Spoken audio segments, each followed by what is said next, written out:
This is the third Pearl of Africa Summer Leadership School, organized by Mastercard Foundation Scholars Program at Makerere University, in partnership with the Private Sector Foundation, Uganda.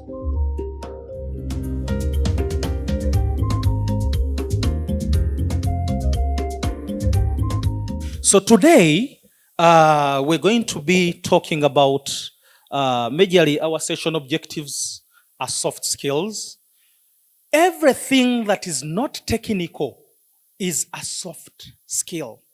I know you've had your papers. Then when you bring your papers, there are other particular skills. There are certain characteristics. There are certain traits that you need to show to these people. What we have here is when you want to be successful and when you want to perform well at the workplace, you need the technical strength. Then we have what are called hard skills.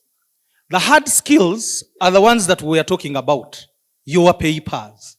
Partly what we say that we are lacking or what we need are called the soft skills. Soft skills are those skills that pertain to a personality.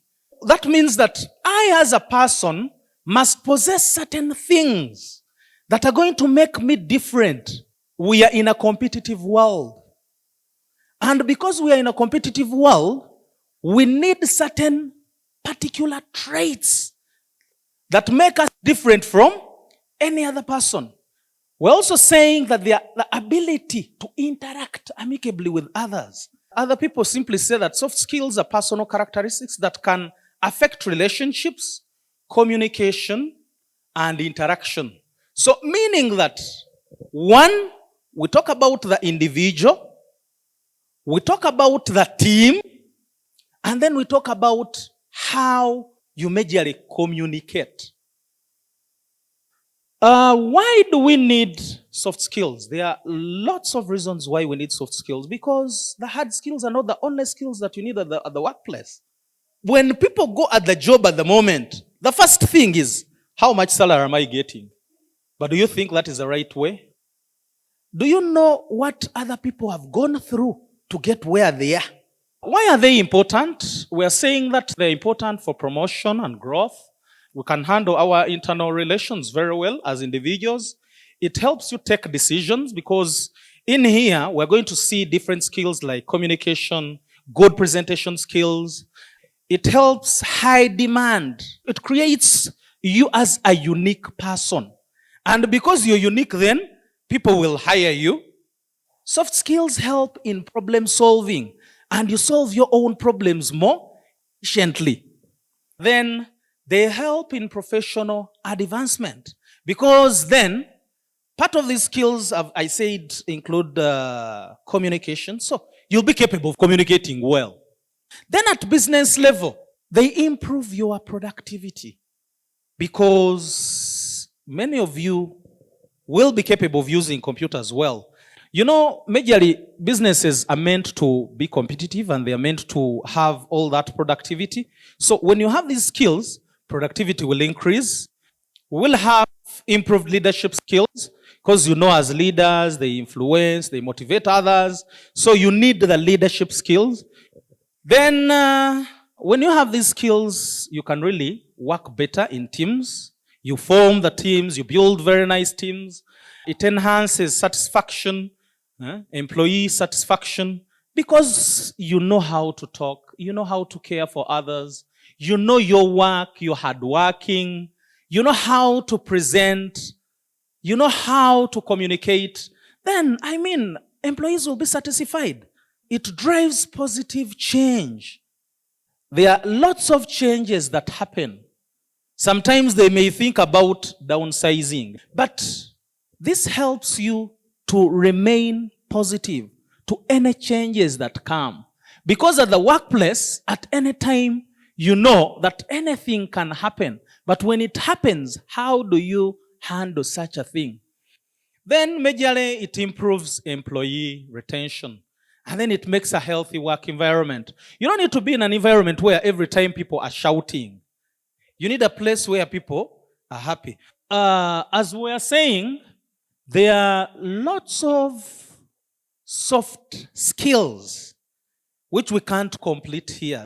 Good attendance, personal energy, interpersonal skills, motivational skills, safety at the workplace, grammar that you use. Can you write a letter without mistakes? These are things that must prepare you as you transit to a job. Because at the workplace, practically, when you will go there, you'll find a lot of challenges. So, here there are as many as possible: flexibility, team skills, common sense, willingness to be accountable, staying on the job until it is finished. Some people don't want to finish the jobs that they take. So we have selected some that we think that people must have. Mastercard and then Private Sector Foundation and other partners did a study and found out that some people were not employed and were not working well simply because they lacked part of the skills. They did not have creativity or innovation skills. They did not have critical thinking skills. They could not solve problems. They did not take initiative as individuals. You're going to go in organizations, and you will need to be a person who starts something. So we will start with creativity and innovation. How can we be creative in our workplaces? Let's say I'm working as a secretary, and we are using a lot of paperwork to track records, and every day files are accumulating and data is being compiled. You can think of a strategy on how you can track the data in a simple way, like using simple technology and implementing new skills of tracking data, like using the Google Workplace, like the Google Forms, the Google Surveys. So just in case they need to track someone who was in a company 20 years back, they can easily track the records. They can just go on that platform and they just get the information that quickly. My name is Mirembe Martha. So one way I can be creative is in the maybe giving a scenario of the marketing department in case the company is not known well. So you as a marketing department, you have to set up different strategies on how to bring the company on board. Bring up different ways, maybe like develop social media platforms, reach out to people, go out and in the field, talk about your company so that you can raise the sales for the company. Okay, thank you so much. Everyone is trying to say, improve the products and the services that you find. You're seeing clients are very difficult to get, and then you're seated waiting salary. How can you create something different? Then another skill that you need is problem solving. In workplaces, you're going to be faced by a lot of problems here and there. Someone will come to you and he says, please, they have said you love the boss. When you've just come, how are you going to handle that? People will talk about lots of things. For me, if they talk about lots of things, what do? As an individual, I've accepted that I'm not supposed to get annoyed. I simply said, this is the world, and that is the way I solve my problems. So when you're confronted with a problem, how do you solve it? But majorly, we are saying that problem solving is a skill to resolve issues quickly and efficiently. This skill refers to an ability to find a long-term solution to a problem in the organization's best interest and that of people's interest. Again, problem solving, we have said that it is part of ability to find a way to move forward. Always move forward. Don't lag behind. Know that this thing has come The problem has come, but it is going to go. There is nothing that is permanent. Use critical thinking and logical reasoning. Make a good informed decision. By making a good informed decision, can you ask others? You've gone into an organization, you just still new, you don't know how things happen, the problem has come. You must learn how to make friends. Prepare and take systematic, resourceful approach. Be flexible. Be open to any change that comes. Find new ways to do things and have good self-awareness. We are saying by having all that, one must be a very good problem solver. Practically at the workplace, because this is what you're going to find. Then, another skill that you must have is critical thinking. It is the way of thinking which does not accept arguments and conclusions blindly. Rather, it examines assumptions, recognizes hidden values, evaluates the data and the conclusion. So, certain times you will come and you need to think for the organization. Your boss will leave you in the organization to be maybe the head of something, the head of marketing, or they will deploy you somewhere. But do you have those ways when someone tells you something and then you really reflect reasonably, very fast, and you decide? Then we're also saying that imagination is more important than the knowledge that you have. It is the ability to question and cope with uncertainty, without which anything can happen. What I'm saying that as something comes, question, why has it come? And then what am I supposed to do? Don't take drastic decisions. First think about them. That is critical thinking. How do we do it? We can try and take experiments. We can do research before we take a decision on anything that we want to take. Research by going on Google to see how we can solve that complex problem that may come. We may also do creative problem solving, where we say that if you're confronted with a problem, act calm, and then in the end, you'll be there. Then come up with alternative solutions. Don't think about only one solution to a problem. When you're confronted, act logically. Don't take risks, but be prepared. Look at conclusions that you have to take, and in the end, you will be that person who is there. Then another skill that you need is taking initiative. Can you be the first to think about certain things that are going to help your organization? Being initiative means be the first to do something. Be proactive. Take the first steps. Don't just be behind. Set your own goals and vision. Always don't be the last on the line, be the first on the line. And then always take action.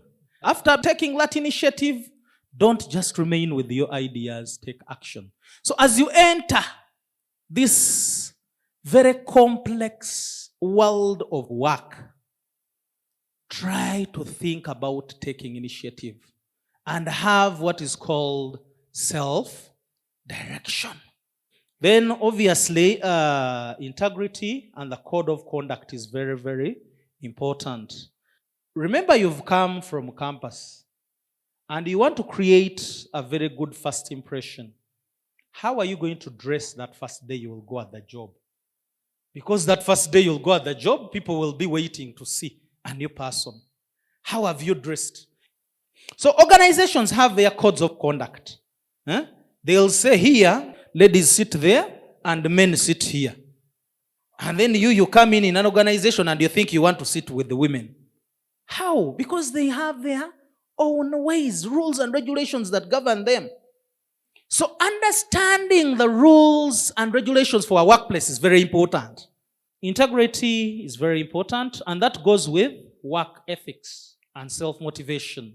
Have that internal drive. Try to be smart, accountable, be honest, be dependable, where someone will always say, let's give that person the work. meet deadlines, attend meetings if at all they have meetings. So the other skill is leadership. I know you've studied too much leadership. I'll not go deep into that.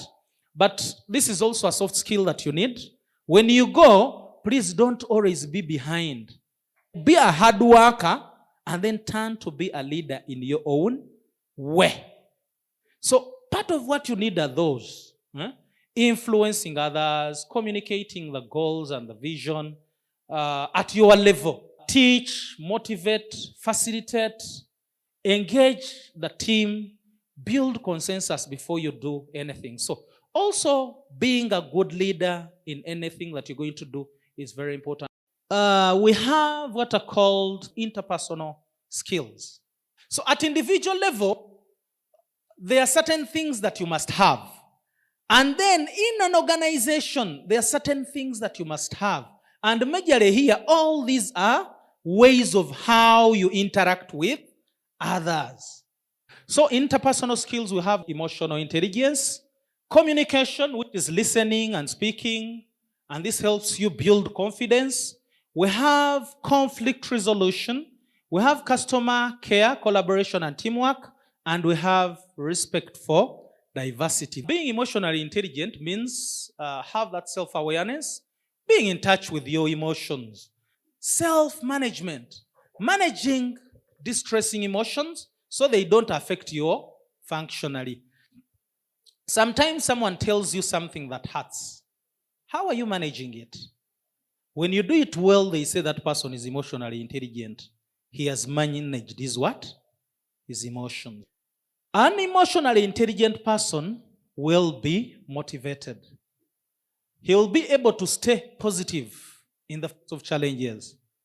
Don't come in an organization and be negative right from the start. Actually, don't be negative at all. Why should you be negative? Why should you bring that negativity?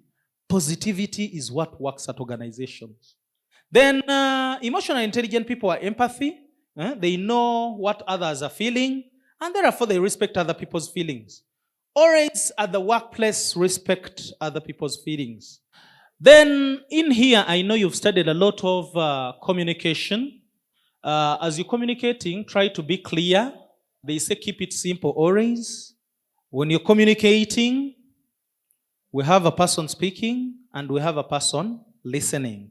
So in there are potential influencers of communication. You've seen here, body language, attitude, clarity, listening. In all the listening that you do, there are three major important things. Are you talking content or not? That is number one. People need to hear information. And the other thing is, if people are speaking, can you listen to them? How do you listen to them? Keep eye contact. Because someone is telling you something and then all of a sudden you're on the phone. And this has brought very many difficulties in marriages and difficulties at the workplace. Then I had written some rule of thumbs here.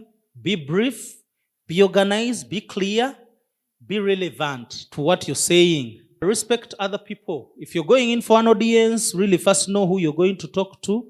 All this is part of communication. The posture, the head position, the facial expression, the eye contact, the gestures are very important. If I came in here and I was coming for a presentation and I came in this way, what would you pick? So the postures that you have in the presentations are very important. And what does that mean to the workplace? Try to have that little bit of smile because you are new. We are looking at you as a new person. We don't want to take that impression that this person is very what? Annoyed. Then we are going to talk about writing communication because we have verbal and then we also have the written communication. The written communication majorly is, do you know how to write a business letter? Do you know how to write a memo? When you go in an organization, think about the important documents. They have put you in procurement. What are the documents in procurement? Then maybe second last is conflict resolution. Majorly it is the ability to persuade, Solve conflicts. We've been talking about all this as we came in, but never create conflict in an organization. As you come in, think about others. Avoid a win-lose philosophy, use win-win. A win-lose philosophy is when you say, for me, I must win. When we have a conflict, so we have come in and for me, I must win. Always know that when we have a win-win situation, it is always very productive. Deal with conflict appropriately, don't abuse people. Then productively look for common ground or get helpful solutions. So whenever we do all this, let's look at the common ground. Everyone is not a loser, but a winner. There are as many soft skills as possible. But as I summarize this, one is, I would say that go at the workplace when you can be a good communicator. In all these skills, they drive at being a what? A good communicator. And then maybe lastly is, I wish you well as you go into the jobs that you're going to do. Thank you so much. Enhancing the scholar's potential to transition to meaningful and dignified engagements.